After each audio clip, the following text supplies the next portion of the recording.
You think she's having an allergic reaction to food? I don't know. We got cooking some pasta.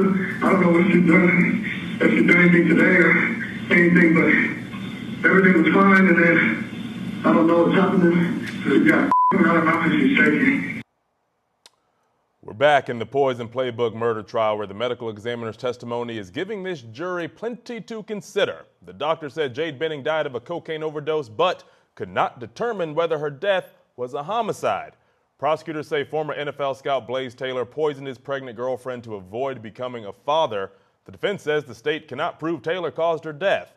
Let's get you back to court now where the forensic toxicologist is still on the stand. A re-review of the case, but I performed it from fresh. I looked at all of the data on my own fresh, didn't rely on her report to generate my report. And so based on my review of the findings and all of the data generated, I created this secondary report. It's labeled corrected because it is different and separate from the original that was issued. As part of our process, we have to notate if there's any difference or if there's a second report ever issued. And so the NMS system of doing that is to label this as a corrected report because the signature changed. My signature now replaces hers. And did you do your own independent analysis? Yes. And did you come to your own independent expert opinion? I did, yes. And did you reflect that in that corrected report? Yes. Your Honor, at this time I would ask that Dr. Mithen's report be entered as the next numbered exhibit. I would ask that she be able to retain it during testimony, but may I publish it to the jury? Okay. We would just raise a same objection. Okay. Or it'll be 42. 42, and then if I can have the litigation packet, it would be 43 with correspond. All right, where's the litigation packet? Or give that to that gentleman right there. You want that marked separately? Yes. 43.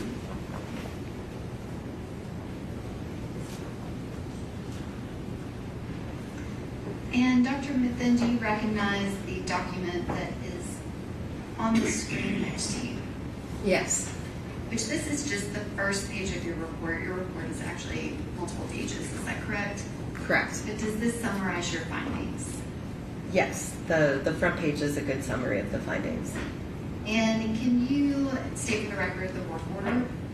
The work order here is 23126889. And is that the same work order that is on the original report of Ms. Hessler that's part of Dr. Carney's autopsy in Exhibit 32? Yes, it is. And specifically, can you describe what was the item in 001 that you analyzed? So 001 is a hospital tube. The collection date and time noted were February 25th, 2023 at 22:31. And who sent that into NMS Labs? This was submitted through the Forensic Medical Management Services, or FMMS. And can you describe what is the collection date and time that is listed on the report? So the date and time provided was, again, February 25th, 2023 at 22:31. And this is kind of a zoom in. It still has your work order as the collection date and time. Can you describe your findings for hospital blood 001? Yes, the sample confirmed positive for the presence of cocaine and metabolites, including benzoylecgonine and ecgonine methyl ester. And are your results consistent with forensic scientist Megan Hessler? Or toxicologist, I apologize. Yes, they are. And are you familiar that Dr. Carney, who does something completely different than you do as a toxicologist, that when she is trying to estimate the number of the parent cocaine when she has ecgonine methyl ester, that she adds those two numbers together? I became aware of it while preparing for today. It was mentioned to me, yes. And is that something that you, as a toxicologist, you do not estimate these? We do not. Yeah. You are finite, very specific numbers. We that like our correct? facts and figures, yes. But are you familiar with forensic pathologists that they interpret toxicology results as part of their profession? They use it to add to the context of the case information that they have in order to perform their job, which is determining the cause of death. And so what you're doing and what she's doing are two separate things. Is that correct? That's very fair, yes. And can you just read into the record what the results were for the 3 substances related to the 001 hospital blood from February 25th, 2023 at 22:31? So the results were benzoyl ecgonine at 1,800 nanograms per milliliter, cocaine at 78 nanograms per milliliter, and ecgonine methyl ester at 7,800 nanograms per milliliter. And the test that you ran, did it also test for cocoethylene? I believe so. One second. Yes, cocoethylene is within the scope of that test, yes. And did it also test for several other narcotic substances? A separate test was asked and requested to be performed for designer opioids. And were any found? No, none above any detection limits or reporting limits.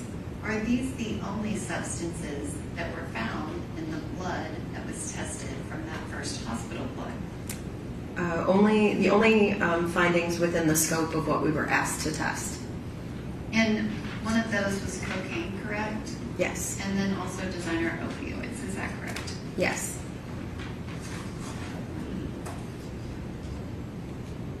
And specifically, did you also test the item 003 of the liver tissue? Yes, there was a homogenative liver tissue that was tested. And that was also submitted by Dr. Carney with Forensic Medical Services, is that correct? Correct. And can you describe what was the positive result for that? So this is based on just a screen test.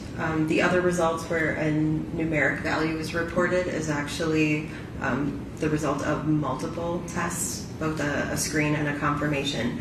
So in this case, there's only a presumptive positive finding because only the screen test was performed, that initial test. And it was positive for fluconazole. And are you aware if there were any other substances that were under the level? There were indications of things under the level. There was some additional testing performed on the liver to try and confirm those results, and all findings were below any detection limits. And so if Dr. Carney said she called and spoke with someone and said there was cocaine that was detected, but it was not at the reportable limit, would that be consistent? I saw the same notes and reviewed the same data, yes. So there were additional cocaine tests performed on the liver tissue.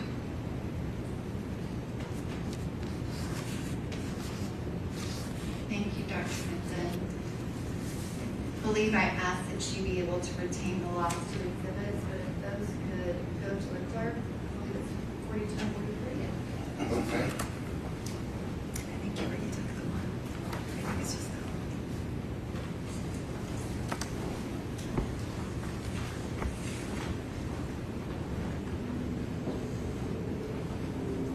I am going to ask that the witness be handed NMS work order 23086-183.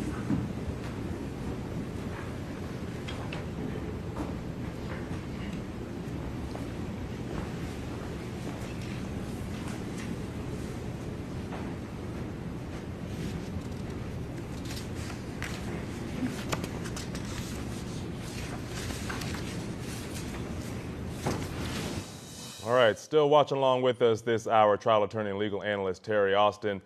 Terry, you know, I feel like this is becoming as much a trial about the investigation and this toxicology as it is about the actual alleged crime at hand, right? And it's ultimately, to me, it seemed like it's going to come down to a battle of these toxicology and medical experts. Of course, we're in the state's case now.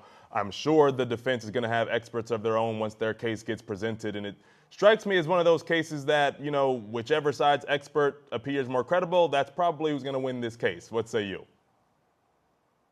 I think you're absolutely right, Cody. I think if they bring in experts who say, look, they should have tested the liver, they should have tested other organs, they should have tested the hair, samples to see whether or not there had been alcohol use, whether or not there had been cocaine use prior to this incident occurring. So I wouldn't spend too much time cross-examining if I were the defense. I would just go in, as we saw earlier, and make 1 or 2 points and then wait, and on your case, bring your expert who can say whether or not there had been prior cocaine use, because I think that's a critical issue right there.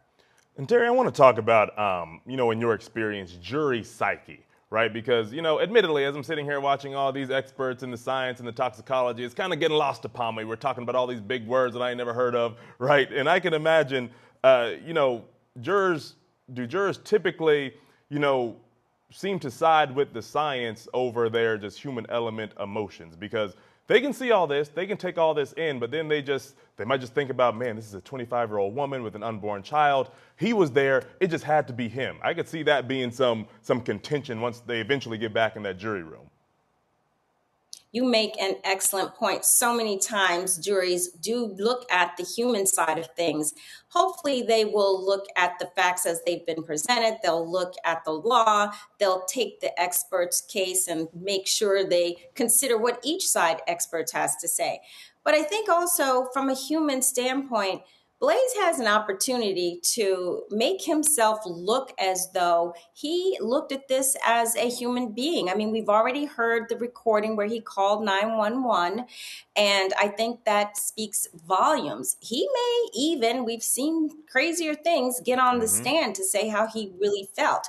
We have some evidence of the text messages and the phone calls. We know that they spent time together, even though initially he did not want to have a baby. They came to some sort of agreement that, you know, they tried to get to know each other and he would be involved to at least a certain extent. So I think making him look human, whether or not they do that through the argument, through what the evidence is showing, or whether he gets up on that stand, I think that's important. Absolutely. Terry, my friend, stand by. Folks, we're going to keep it right here in this courtroom as this toxicologist continues her testimony on the other side of this break. Keep it here on Court TV.